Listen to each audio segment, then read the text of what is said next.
अच्छा, last question हमने ये वाला किया था, इसमें किसी को कोई प्रॉब्लम? ग्रेड वाला क्वेश्चन किया था, ये हो गया था सबका? ठीक है, ग्रेड वाले में हमने क्या किया था कि आपका जो ग्रेड और रिजल्ट है उसको एक साथ प्रिंट कर दिया था, क्योंकि अलग अलग करने से क्या हो रहा था कि क्वेश्चन में थोड़ी सी दिक्कत आ रही थी। दो इफ स्टेटमेंट अलग अलग नहीं चल पाएंगे अगर इफ एल्स लेटर आप बना रहे हो तो। ठीक है, तो हमने क्या किया था, साथ साथ उसका रिजल्ट भी प्रिंट करा दिया था। ठीक है, ये आप ऐसा भी कर सकते हो कि रिजल्ट की जगह एक इंटीजर वेरिएबल यहाँ आर ले सकते हो, और अगर पास है तो उसको 1 कर दो और फेल है तो 0 कर दो, और नीचे चेक कर लो कि अगर आर 1 है तो वो पास है, और अगर फेल है तो 0 है तो फेल है। इस तरीके से भी आप कर सकते हो। ठीक है, अच्छा, इसको इफ एल्स लेटर कहा गया है, कई जगह इसको नेस्टेड इफ भी कहा जाता है। ठीक है, कहीं पे अगर आ रहा है नेस्टेड इफ तो कंफ्यूज नहीं होना है आप लोगों ने, वो भी यही चीज़ होती है। नेस्टेड मतलब जैसे जाल होता है ना, आपने देखा होगा जो चिड़िया का घोंसला होता है, नेस्ट का मतलब क्या होता है? जाल नहीं होता, जाल तो वेब होता है। ठीक है, नेस्ट किसे बोलते हैं? चिड़िया के घोंसले को बोलते हैं ना। तो उसमें क्या होता है, जो तिनके होते हैं वो एक दूसरे से इस तरीके से एक दूसरे के सहारे बंधे होते हैं। चिड़िया कौन सा, वो ग्लू से चिपका रही है, गोंद से चिपका रही है। जो चिड़िया घोंसला बनाती है गोंद से चिपकाती है क्या? वो टेप टाप लगाती है? कुछ नहीं लगाती है ना, वो लकड़ियों को ऐसे सेट करती है कि वो एक घोंसले की शेप में आ जाता है। तो वो एक दूसरे पे डिपेंड होते हैं। यहाँ पे भी क्या है, जो ऊपर नीचे वाली इफ कंडीशन है वो किस पे डिपेंड है? ऊपर वाली इफ कंडीशन भी डिपेंड है कि 70 से ऊपर। इस वाले इफ का मतलब क्या है, यहाँ पे 70 से ऊपर और 90 से नीचे। ठीक है, तो 90 से नीचे 89 हो गया, और 70 से ऊपर आपका 70, 71, 79 तक चले गए। ठीक है, अच्छा, इसमें अब हम एक और क्वेश्चन देख लेते हैं। तो ये क्वेश्चन आ भी जाता है बिजली के बिल वाला। ठीक है, अच्छा, जो स्लैब वाले क्वेश्चन होते हैं इसे बोलते हैं स्लैब वाले क्वेश्चन। तो हमारे पास जनरली बिजली का बिल, पानी का बिल, इनकम टैक्स, इसका स्लैब होता है। ठीक है, तो स्लैब वाले क्वेश्चन में क्या होता है वो देखते हैं। ठीक है, तो क्वेश्चन लिख लीजिए पहले तो। Write a program in which user enter his oblique her total his oblique her previous meter reading and current meter reading, and you have to calculate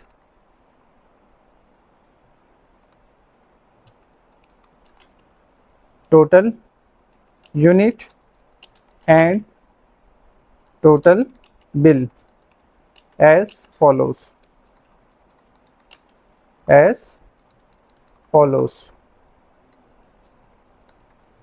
ठीक है, तो टोटल बिल का फॉर्मूला क्या है?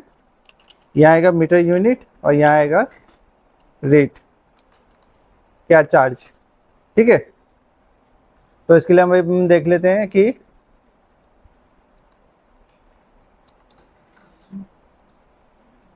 जो अभी उत्तराखंड का चल रहा है बिल, अब यहाँ देख रहे हो स्लैब लिखा आ रहा है, ये लेटेस्ट बिल है और इसमें स्लैब लिखा आ रहा है, स्लैब 0, स्लैब 1, स्लैब 2। ठीक है, और रेट क्या है, अलग अलग स्लैब में है। ठीक है, अब इसमें मेरा जो ये मेरे घर का ही बिल है, तो इसमें टोटल यूनिट दिख रहा है कहीं पे कितना खर्च किया है? 216 यूनिट मैंने उपभोग किया है। टोटल यूनिट कितना खर्च हुआ? इंग्लिश में आ जाओ यार, उपभोग उपभोग। ठीक है, तो टोटल यूनिट कितना खर्च हो रखा? 216। अब 216 में 3 स्लैब में चले गए, यानी कि क्या हो गए, शुरू के 100 ₹3.65 के हिसाब से, फिर 100 ये, और फिर ₹7।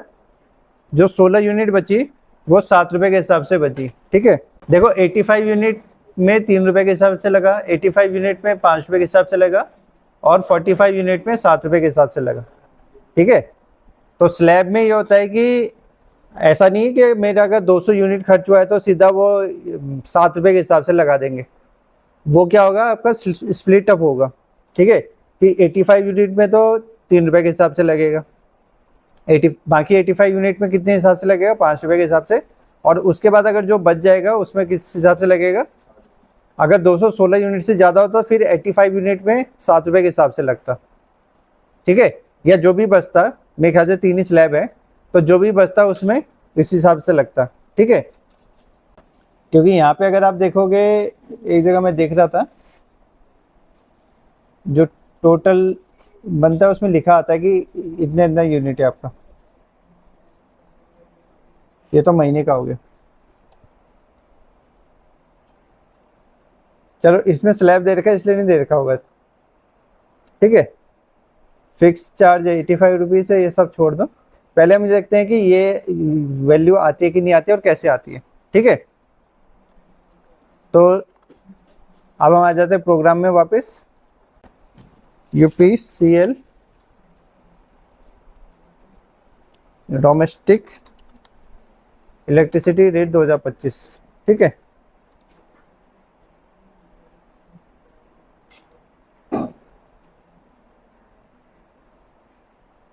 भाई सीधा सीधा दिखा दिया, मैं इतना काम पढ़ते नहीं।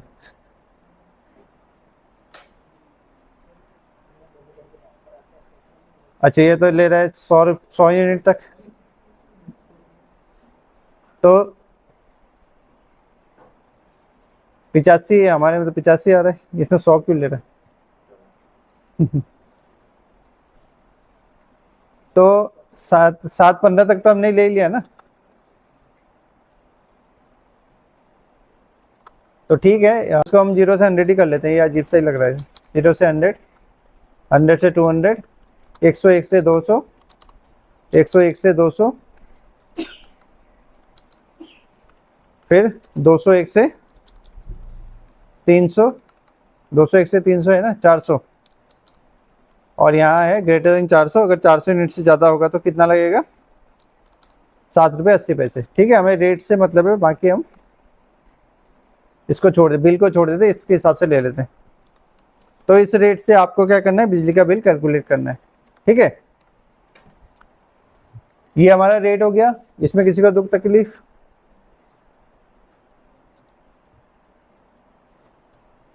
देखो, जैसे कि ये बिल है जो मैंने अभी आपको दिखाया था, तो इसमें आपको साफ दिख रहा है कि टोटल यूनिट 216 है। 216 के हिसाब से इसमें जाना चाहिए था, सेकंड वाले में जाना चाहिए था, थर्ड वाले में जाना चाहिए था, लेकिन पूरे 216 को इंटू 7.15 करने की जगह उन्होंने क्या किया है कि शुरू के जो 100 यूनिट है उसमें 312 रुपये लगाए, फिर 400 लगाए, फिर 300 लगाए, तब जाके टोटल आया है।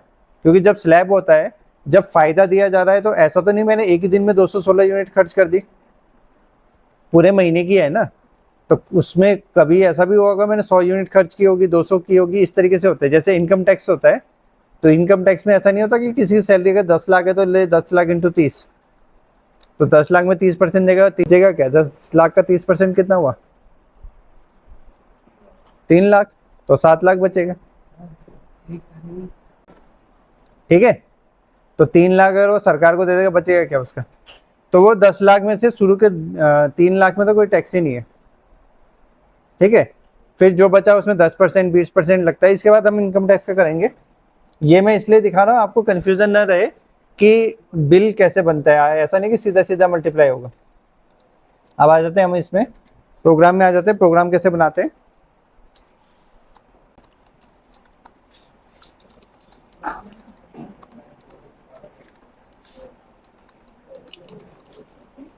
stdio.h वाइडबैंड, यहाँ तक तो कुछ नहीं है। इंटीजर, अब देखो इंटीजर में मुझे क्या चाहिए, एक तो चाहिए करंट रीडिंग, एक चाहिए प्रीवियस रीडिंग, और एक चाहिए मीटर यूनिट, ठीक है।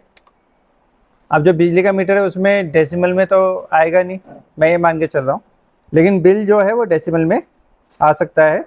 तो बिल को मैं क्या ले रहा हूँ यहाँ पे, फ्लोट ले रहा हूँ, ठीक है। बिल जो है वो डेसिमल में आ सकता है, इसलिए मैं कुछ क्या ले रहा हूँ, उसको फ्लोट में ले रहा हूँ, ठीक है। करंट रीडिंग, प्रीवियस रीडिंग, इसमें क्या लिखा है देखो, क्वेश्चन से उठा रहा हूँ मैं चीज़ें कि previous meter reading and current meter reading, तो सी आर पी आर क्या है? Current reading previous reading. You have to calculate total unit. तो टोटल यूनिट के लिए आप एम यू ले लो या टी यू ले लो, टोटल यूनिट ले लो, एंड बिल। ठीक है, जो क्वेश्चन में था वही वेरिएबल डिक्लेयर किए, जो मेरी रिक्वायरमेंट थी वो मैंने वेरिएबल डिक्लेयर किए। ठीक है, क्वेश्चन समझ में आ गया, आधा प्रोग्राम आया, आधा क्वेश्चन आंसर आपका ऐसे सॉल्व हो गया। अब आते हैं हम मैसेज में। यूजर को बोलेंगे कि enter previous unit, enter previous unit. तो ले लेते हैं scan F %d, scan F %d, क्योंकि इंटीजर ले रखा हमने तो %d। और कहाँ सेव कर देंगे? प्रीवियस रीडिंग की बात करें तो पीआर में सेव कर देंगे। ऐसे लिख देंगे एक और बार message, print f enter current reading. ठीक है, और स्कैन एफ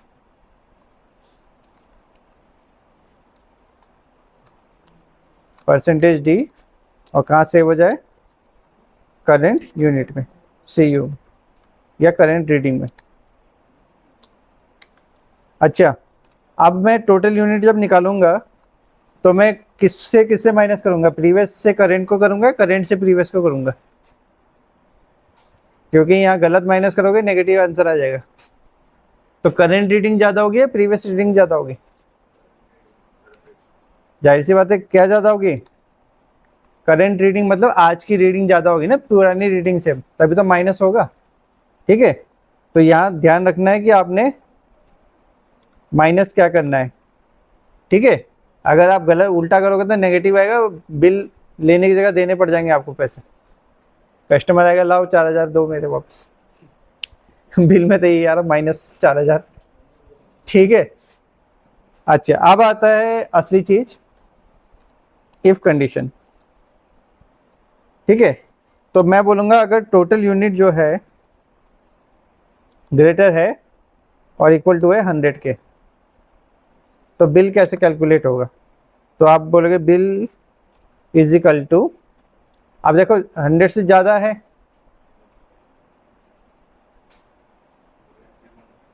ठीक है, तो 0 से 100 तक है, तो 100 से ज़्यादा नहीं, लेस देन 100 है। अगर टोटल यूनिट लेस देन 100 है, यानी 0 से 100 है, यानी पहला वाला बना रहे हैं, तो हम लिख देंगे कि आपका टोटल यूनिट स्टार कितना है? 3.65। बिल जो होगा वो कितना होगा? Total unit into 3.65। चलो ये तो सिंपल है। एल्स अब आते हैं दूसरे में कि क्या जो टोटल यूनिट है वो कम है या बराबर है 200 यूनिट के? ठीक है, तो उस केस में क्या होगा? अब ये वाले से नीचे कब आएगा? जब टोटल यूनिट ज़्यादा हो जाएगा 100 से। देखो इस वाले में 0 से लेकर 100 तक तो इसी में रहेगा, जैसे वो 101 होगा क्या होगा? नीचे आ जाएगा, फॉल्स हो जाएगा ना। 0 to 100 कोई भी वैल्यू होगी वो इसके अंदर जाएगी, क्यों? क्योंकि वो ट्रू रहेगी। लेकिन जैसे उसकी वैल्यू 101 हो जाएगी, ठीक है, डेसिमल में नहीं आएगी, क्योंकि यहाँ पे हम टोटल यूनिट को क्या ले रहे हैं? इंटीजर ले रहे हैं। तो जैसे उसकी यूनिट 101 हो जाएगी वो नीचे आ जाएगी।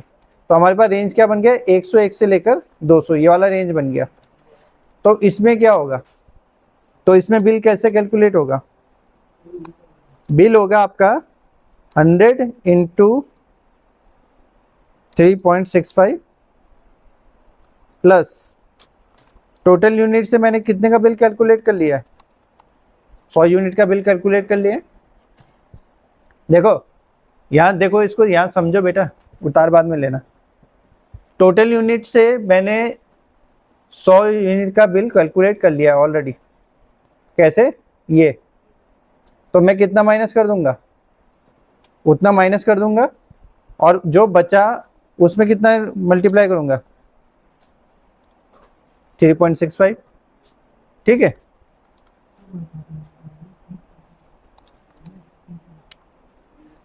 ये वाली लाइन समझ में आई? बिल कैलकुलेट कर लिया, अभी दो और है ना। अब देखो ऐसे ही क्या होगा कि अगर जो बिल है टोटल यूनिट है वो लेस देन है किससे, 300 से। 300 नहीं है, 400 है। ये 400 कहाँ से आया, यहाँ से आया। ठीक है, ये 400 कहाँ से आया, यहाँ से आया।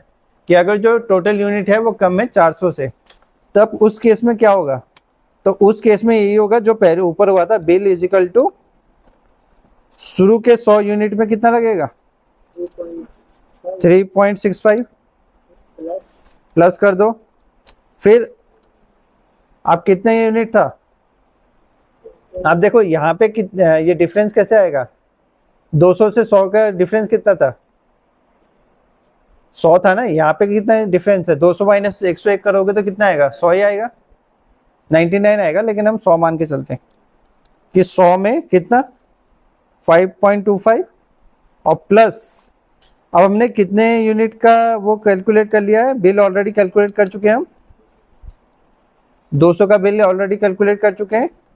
तो जो बचा उसमें आप कितना लगेगा बिल, 7.15 7.15। ठीक है, अब ये वाला 100 कहाँ से आ रहा है, ये वाला 100 यहाँ से आ रहा है, 0 to 100 वाला। ठीक है, ये वाला 100 कहाँ से आ रहा है, ये वाला 100 यहाँ से आ रहा है, 101 से 2 वाला, 200 वाला। ठीक है, आप चाहे तो उसको 99 भी कर सकते हो। और ये 200 कहाँ से आया, ये 200 आया, ये प्लस ये। क्लियर है, पहला 100 कहाँ से आया, यहाँ से आया, इन दोनों का डिफरेंस। दूसरा 100 कहाँ से आया, यहाँ से आया, इन दोनों का डिफरेंस। और ये 200 कहाँ से आया, ये 2 को प्लस किया। ऊपर वाले में मैंने सिर्फ 100 यूज किया था तो 100 माइनस हुआ था, नीचे वाले में 200 यूज कर रहे हैं तो 200 माइनस हो रहा है। ठीक है, और अगर ऐसा भी नहीं होता तो इसका मतलब क्या है कि जो बिल है वो 400 से ज्यादा है। अंडरस्टूड है ना, 400 1 से ज्यादा है, ग्रेटर देन 400। तो हमने कुछ नहीं करना है इसमें, सीधा सीधा कहाँ चले गए, हमने कुछ नहीं करना है इसमें, सीधा सीधा क्या करना है, bill is equal to T U into 7.8 कर दे, bill into T U into 7.8 कर दे। ये लाइन कॉपी करो यहाँ से, क्योंकि अगर उसने 400 यूनिट से ज़्यादा खर्च कर दिया तो पाप थोड़ी कर दिया, उसको भी तो डिस्काउंट मिलेगा। ठीक है, करोड़पति थोड़ी चल रहा है कि 1 करोड़ में 30 लाख सरकार को जाएंगे। अब कितना माइनस होगा, टी यू माइनस 200। क्यों, क्योंकि यहाँ पे डिफरेंस कितना है,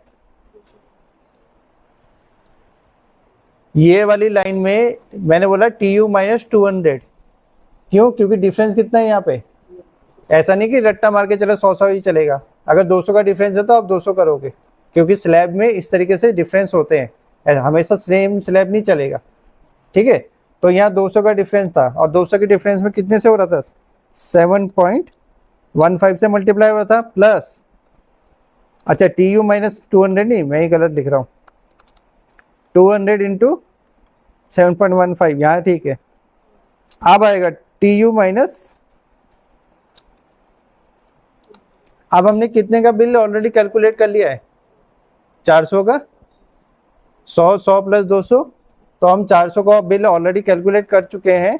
तो वो 400 यूनिट तो हम ऐसे घटा देंगे और जो बचा यूनिट होगा उसमें लगेगा आपका कितना, 7.80।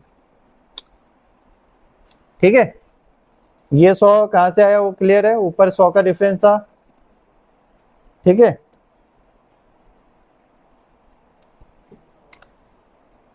ये वाला 100 कहाँ से आया, यहाँ से आया, 0 से 100।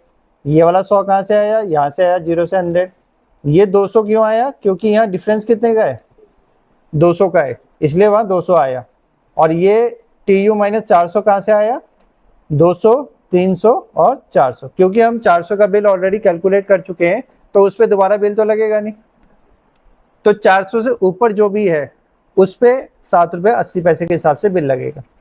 ठीक है, तो अब हमारे पास बिल आ गया है हमारा, तो हमने कुछ नहीं करना, हम बोलेंगे PRINTF print F total unit consume consumed is equal to percentage D slash N, total bill is equal to percentage 0.2f, 3f 2f ले लो,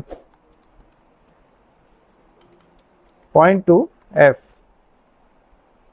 तो हमारा टोटल यूनिट कंज्यूम किसके अंदर है, टीयू के अंदर है, और टोटल बिल किसके अंदर है, बिल के अंदर है। ठीक है, इस तरीके से हम एक लाइन में भी प्रिंट कर सकते हैं। 2 लाइन का काम स्लैश एन लगा दिया तो नई लाइन में आ जाएगा। इसके बाद कुछ नहीं करना, वाइट मेन बंद करो और इसको रन करके देखते हैं। अच्छा, वाइट मेन का एक पैकेट फालतू है। ठीक है, तो प्रीवियस यूनिट कुछ भी डाल दो और करेंट यूनिट उससे ज़्यादा डाल दो।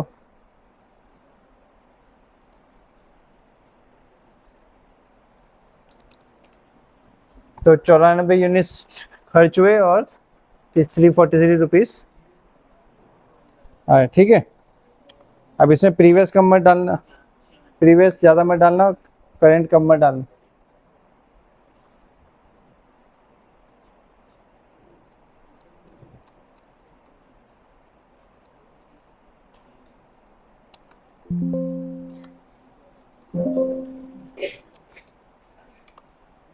तो 94 यूनिट आया था हमारा और रेट क्या चल रहा था, 3.65।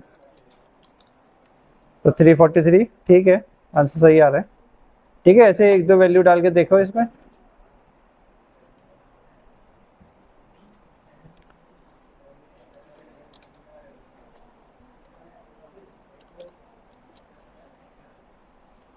मैं यूनिट बढ़ा देता हूँ। तो 500 यूनिट ले लिया तो 3302 यूनिट आएगा। 500 से 400 से ऊपर चले गए। ठीक है, तो 526 यूनिट में आपका 3000 आ रहा है। और अगर हम बोले कि 526 को सीधा इंटू कर दें, अगर मैं 500 यूनिट को सीधा इंटू कर दूं अगर 7.8 से, तो 3900 रुपये बिल आना चाहिए था। 7.8 से किया, 7.80 से करें, लेकिन हमारा बिल कितना आ रहा है, 3302 रुपये आ रहा है। ठीक है, यानी हमारा जो प्रोग्राम है सही चल रहा है, उसमें यूनिट के हिसाब से ही बिल जनरेट हो रहा है। ठीक है, तो ये बना लीजिए आप लोग, फिर नेक्स्ट करते हैं क्वेश्चन। ये क्वेश्चन उतार लीजिए और बना लीजिए, फिर नेक्स्ट करेंगे। अच्छा चलो, एक क्वेश्चन और बनता है इसमें। जैसा ये कराया था आपका स्लैब वाला, देखो बिजली का बिल, पानी का बिल, जिसमें स्लैब होगा वो क्वेश्चन इसी तरीके से बनेगा। तो एक क्वेश्चन आ जाता है इसमें इनकम टैक्स वाला। ठीक है, तो क्वेश्चन होगा आपका, write a program in which user enter his oblique her annual income and you have to calculate his oblique her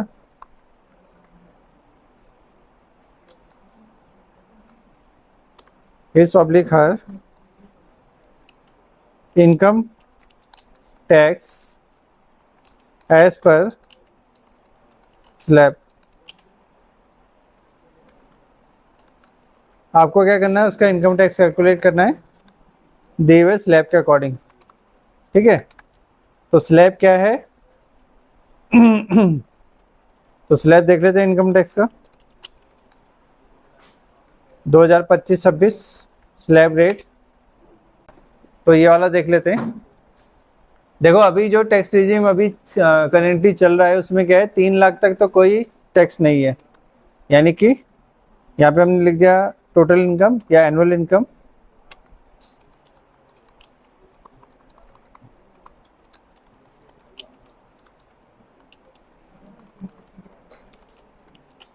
और यहाँ पे टैक्स रेट। तो अगर इनकम है 0 से 3 लाख रुपए, ठीक है, एक एक तो 3 लाख है, तो टैक्स रेट है 0%।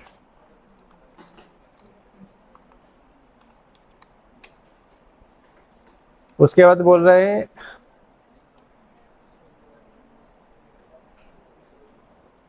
3 से 7 लाख रुपए है, तो 5%, यानी कि 3 लाख से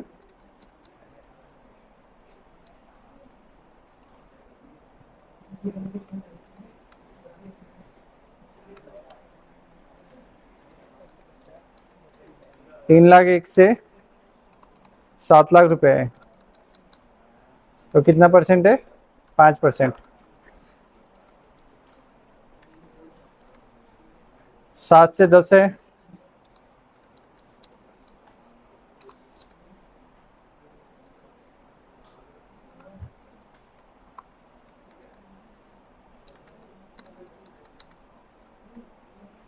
तो 7 लाख से 10 लाख के बीच में है, तो कितना परसेंट है आपका?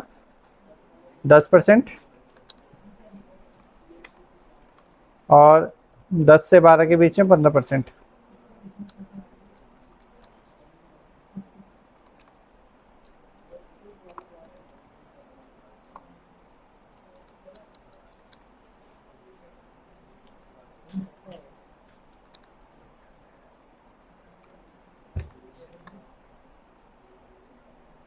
दस से 12 के बीच में 15% है, 12 से 15 के बीच में 20% है। एक मिनट रुक जाइए, इतना लंबा चौड़ा कहाँ से आ गया?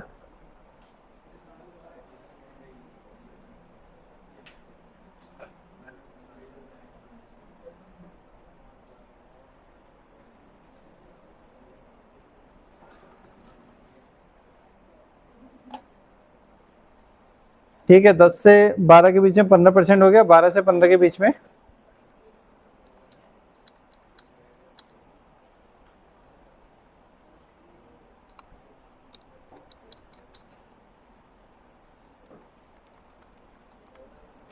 12 से 15 के बीच में है 20%, और अबव 15 लाख है 30%।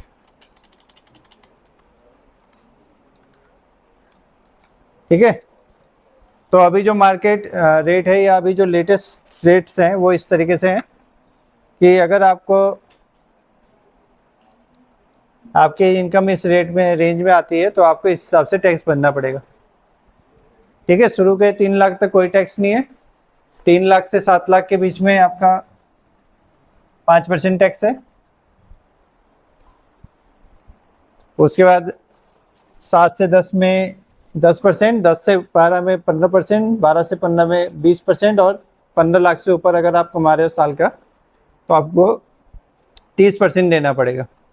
तो इसमें भी वैसे ही होगा जैसे हमारा स्लैब वाले क्वेश्चन में हुआ था। ऐसा नहीं कि कोई 15 लाख से ऊपर कमा रहा है तो सीधा सीधा 30% दे देगा। उस 15 लाख में से 3 लाख में तो कोई टैक्स ही नहीं देगा वो। ठीक है, तो बच गए 12 लाख। उस 12 लाख में से 4 लाख में 5% देगा। अभी 4 लाख कहाँ से आए? 7 - 3, तो 4 लाख में, तो 12 में से कितने घट गए आपके? 4 और 3 7 लाख घट गए।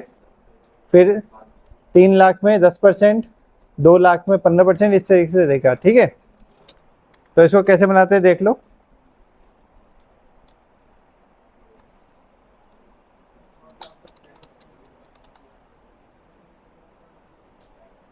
अच्छा, यहाँ पे कमेंट बंद कर देते हैं, तो मल्टीपल लाइन कमेंट यूज कर रहा हूँ मैं यहाँ पे। ये जो मैंने स्टार ये लगाया ना, स्टार बैकस्लैश स्टार, ये और ये, तो ये मल्टीपल लाइन कमेंट के लिए होता है। जब आपको ज़्यादा कमेंट देने तो वो इसका यूज़ करेंगे। तो STD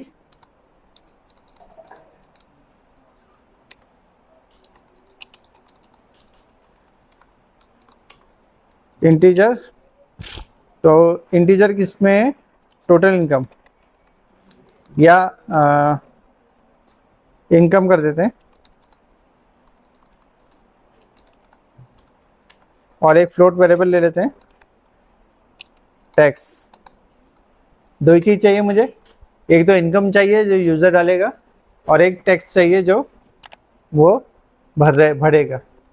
तो टैक्स में क्योंकि परसेंटेज में वैल्यू लगनी है, मल्टीप्लिकेशन डेसिमल में आ सकता है, इसलिए फ्लोट में ले लिया। चलो enter your total income, annual income. ठीक है, ओके। तो हमारे पास इनकम आ गई है। अब हमने आगे कुछ नहीं करना, सीधा सीधा बिल कैलकुलेट करना है। तो सबसे पहले तो हमने वही बोलना है कि जो इनकम है क्या लेस देन है 3 लाख से।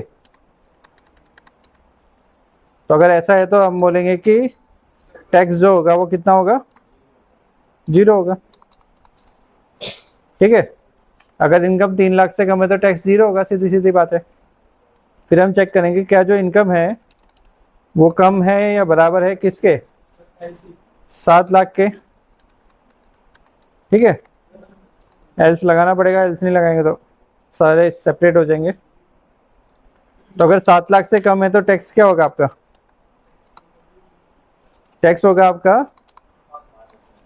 3, 1, 2, 3, 4, 5 into 0।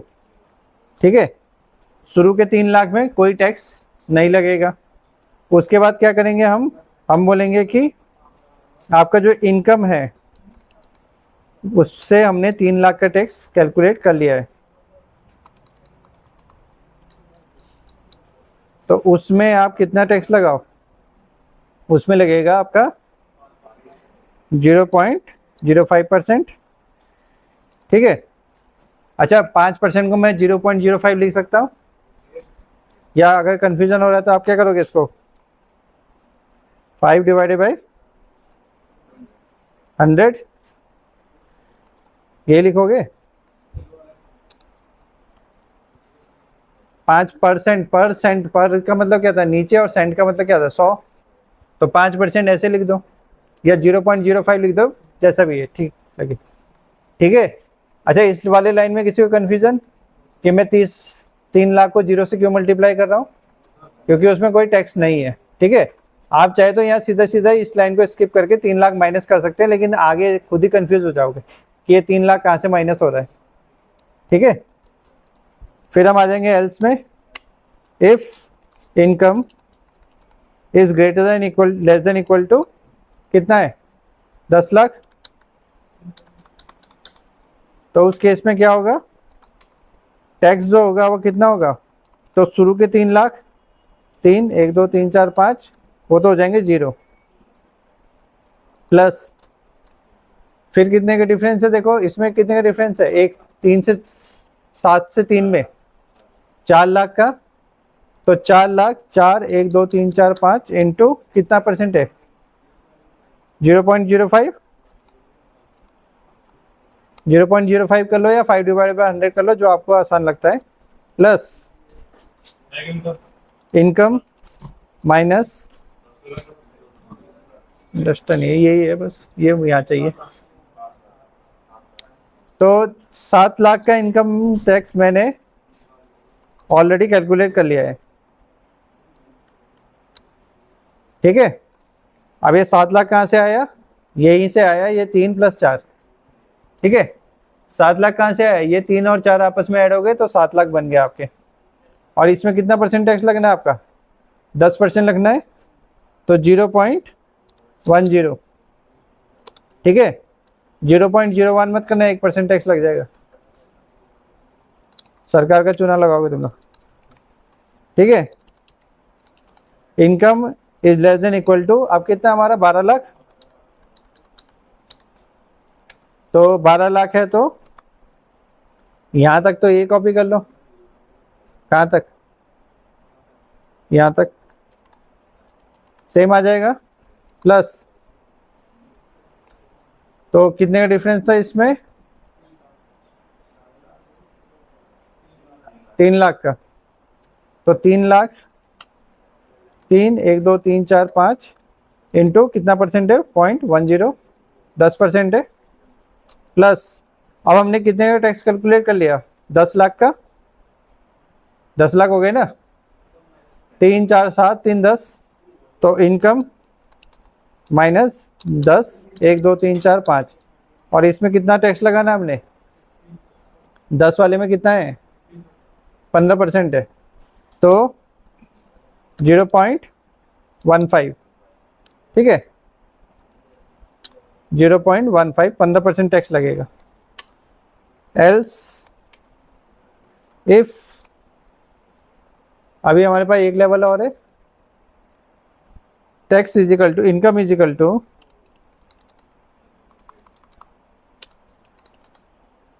Is less than equal to कितना है, 12, 15 है, 15 और 1 2 3 4 5 0। अगर 15 लाख से कम है तो यहाँ तक कॉपी कर लेते हैं इसको, ये तो सेम चलेगा। इसमें किसी को कन्फ्यूजन तो नहीं है ना, इन लाइनों में किसी को कन्फ्यूजन तो नहीं है अभी? तो यहाँ पे कितने का डिफरेंस है? 2 लाख का डिफरेंस है। 10 से 12 2 लाख हुआ ना, तो 2 लाख का डिफरेंस है। 2 और 1 2 3 4 5 इंटू 0.15, ठीक है, प्लस अब हमने कितने का कैलकुलेट कर लिया है?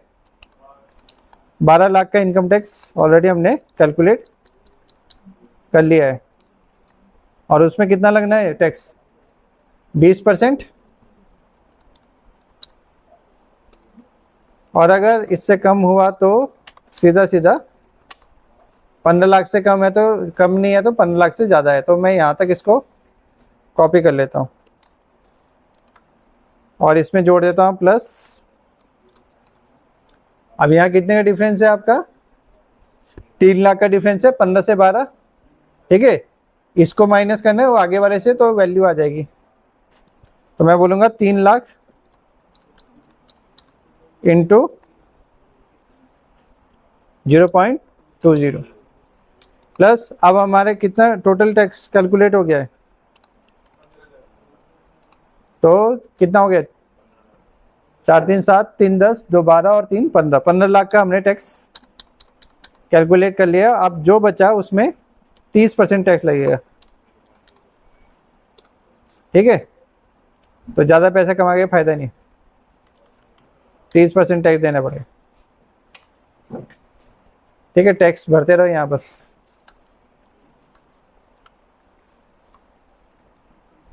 तो अब हमारे पास आ गया है हमारा बिल, अरे टैक्स। तो हम बोलेंगे कि your total income is percentage G is equal to percentage D backslash N and total tax